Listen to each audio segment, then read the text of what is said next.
Welcome to part 14, Python Anywhere deployment complete.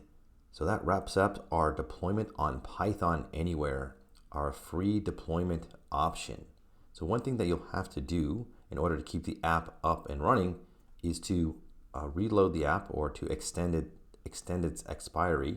And to do that, under the Web tab, you'll see this little button over here. It says run until 3 months from today. So right now the app expires on January 4th, 2022. So this is just about 3 months from today. So clicking this won't really do anything. But what you'll need to do is just log on sometime before this date and click this button. Python Anywhere is actually nice enough to send you an email right before expiration, and it sends you one for the daily task as well. So you can always keep them up and running without thinking too much about them. All you have to do is log in and click the button, and then your app will go on for another 3 months.